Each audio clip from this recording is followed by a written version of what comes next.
Olá, gente, tudo bem?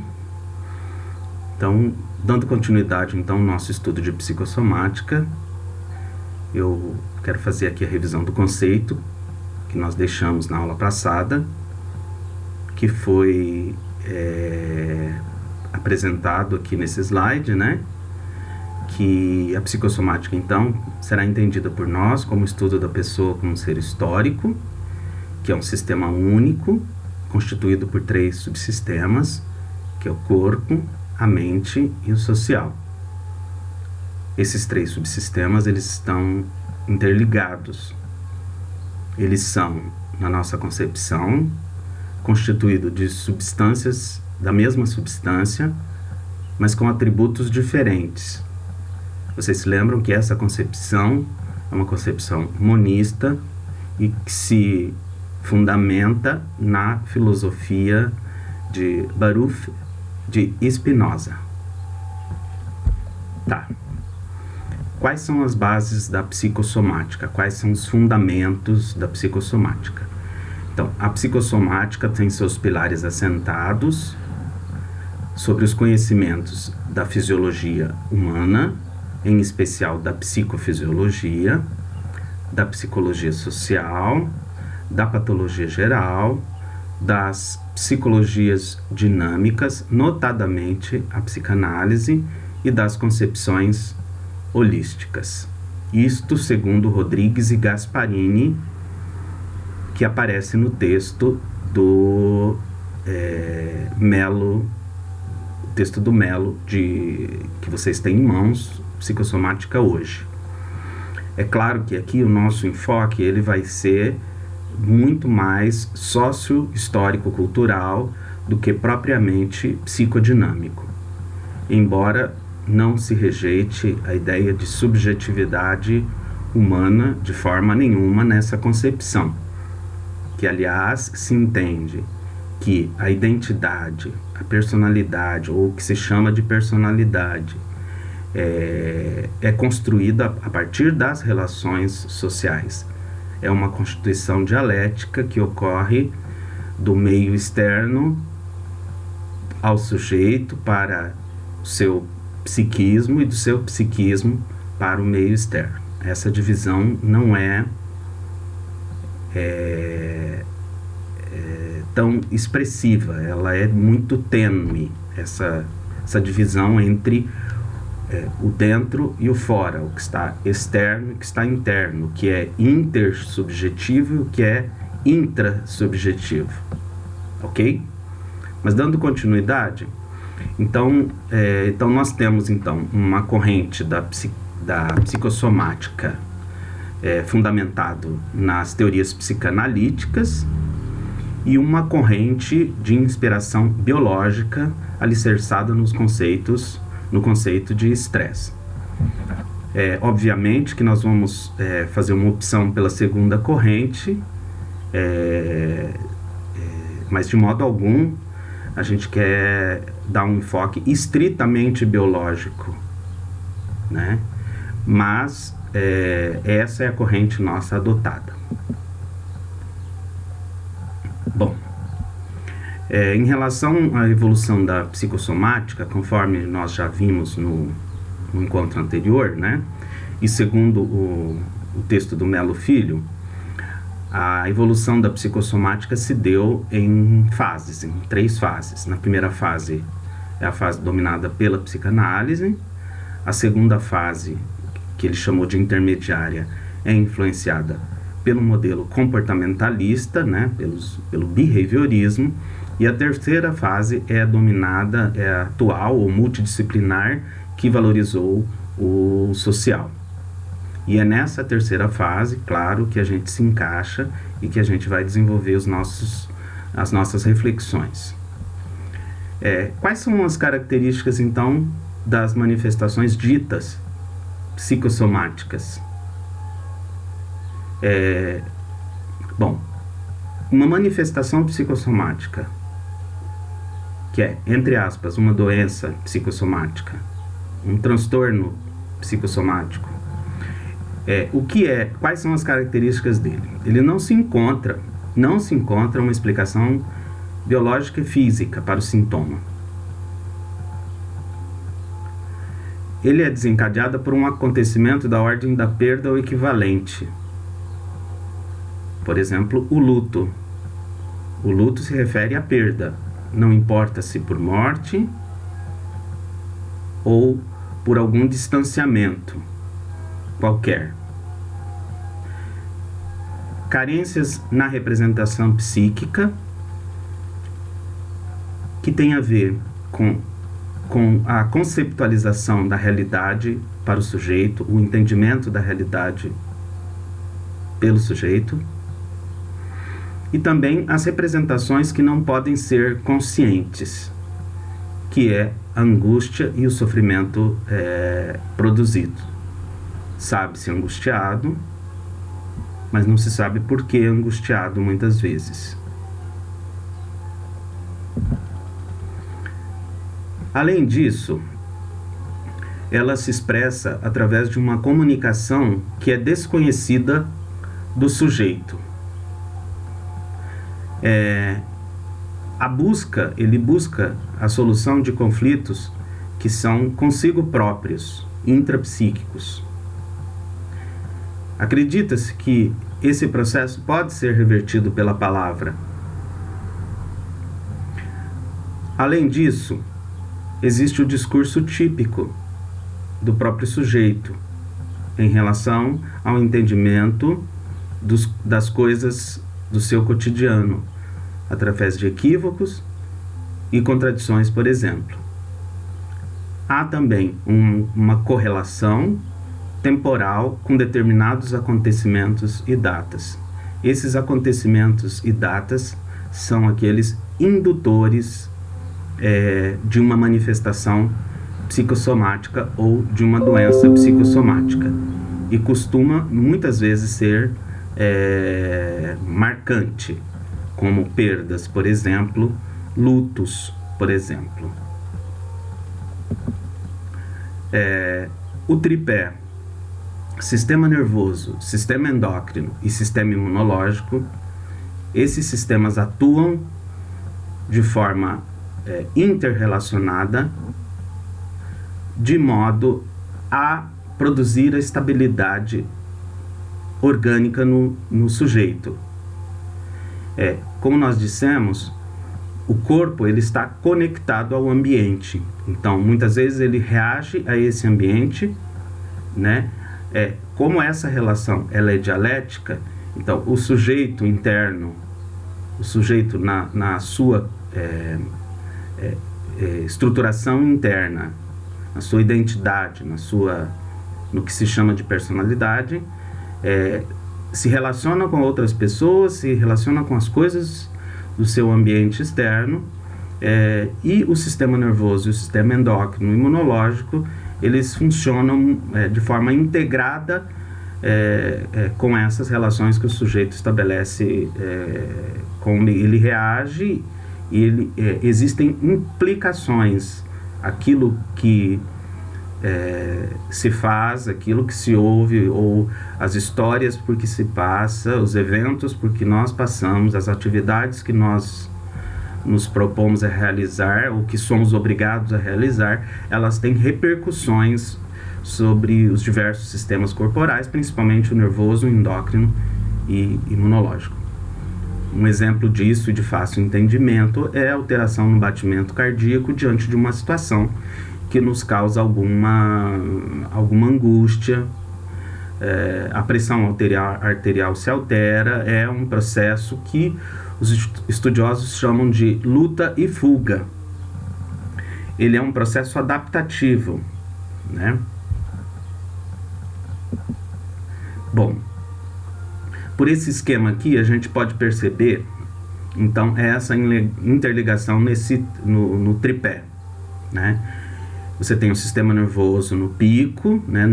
Na verdade, a gente pode modificar, colocar o sistema endócrino no lugar do sistema imunológico, que nada se modifica, né? A não ser o fato de que é pelo sistema nervoso central que nós nos relacionamos com os outros e com o meio ambiente e, enfim, conosco mesmo, né?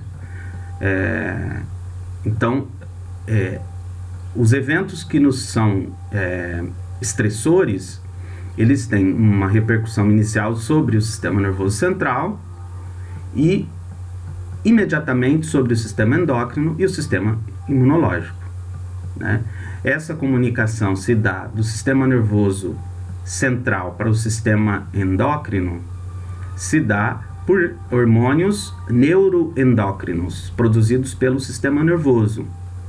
E que, se vocês se lembram direitinho, nós tivemos um encontro em que nós falamos da relação hipotálamo-hipófise.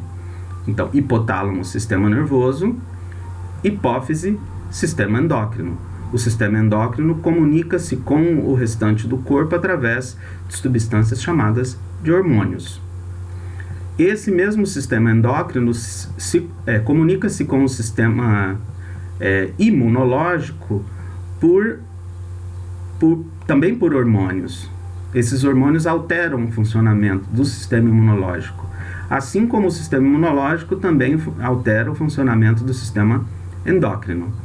E nesse tripé você tem também o sistema imunológico através de seus imunotransmissores. Um deles é a citocina, influenciando no sistema nervoso central, assim como o sistema nervoso central, através dos seus neuropeptídeos, né, hormônios, transmissores também acabam por alterar o funcionamento do sistema imunológico, tanto potencializando a sua ação enquanto sistema imunológico, né, enquanto sistema de defesa do organismo, assim como dificultando a sua ação, ok?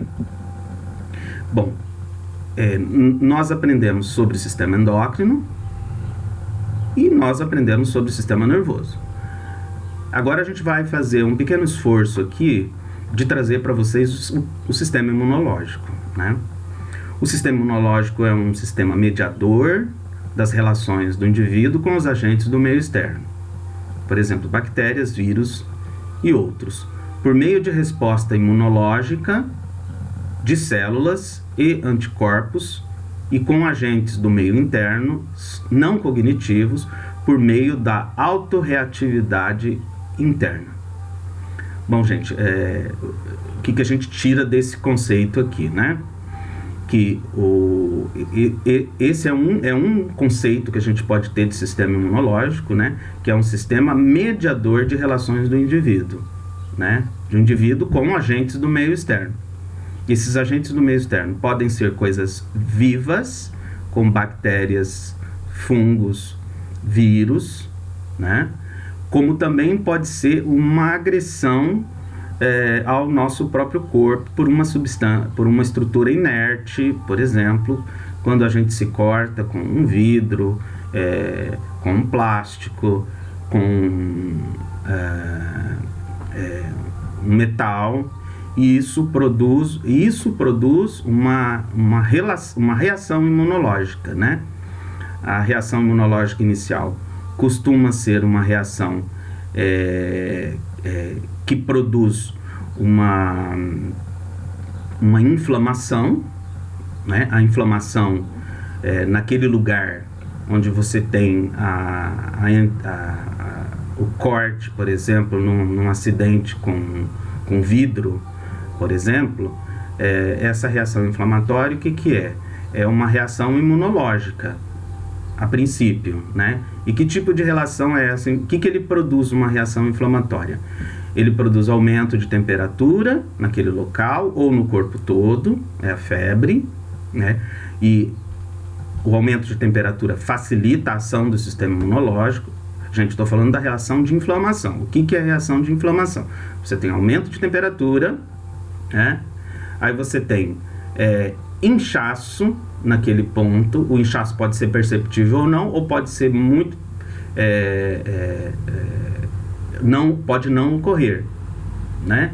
E você tem a dor naquele local. Então, a dor, o turgor, que é um inchaço, a dor, o turgor e a ação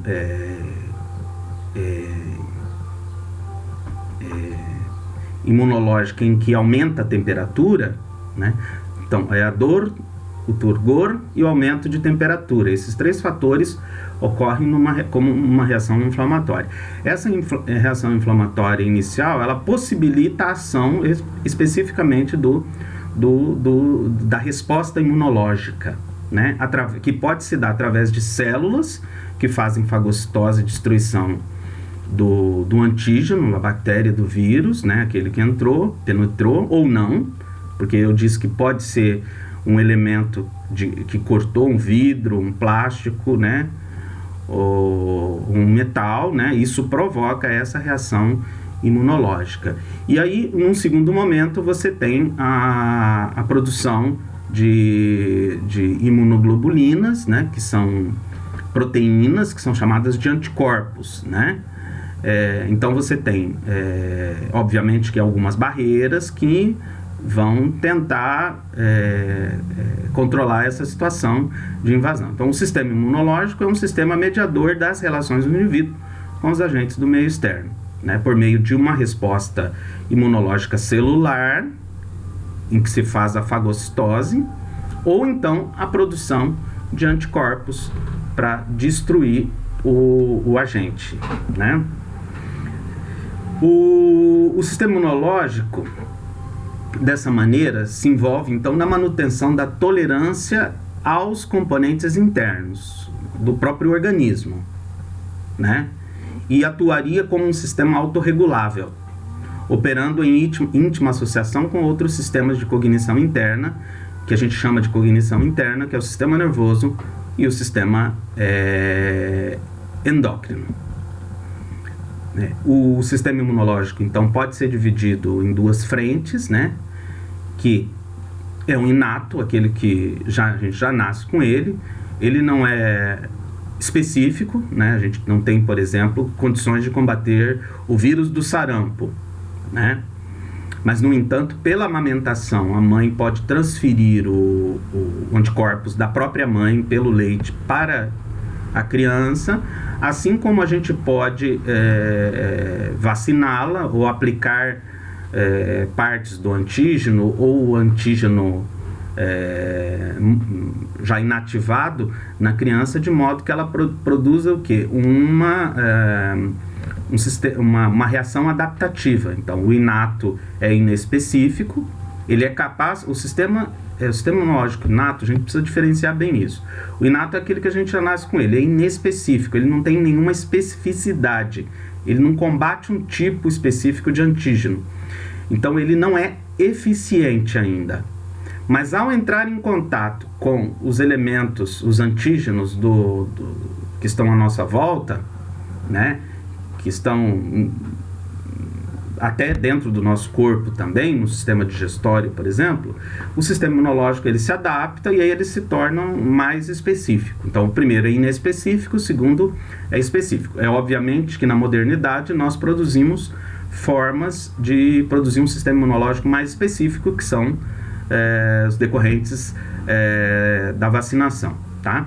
E aí, finalizando então essas classes do sistema imunológico, nós temos um sistema imunológico inato, que dá uma resposta máxima imediata. Existem receptores gerais e inespecíficos, né?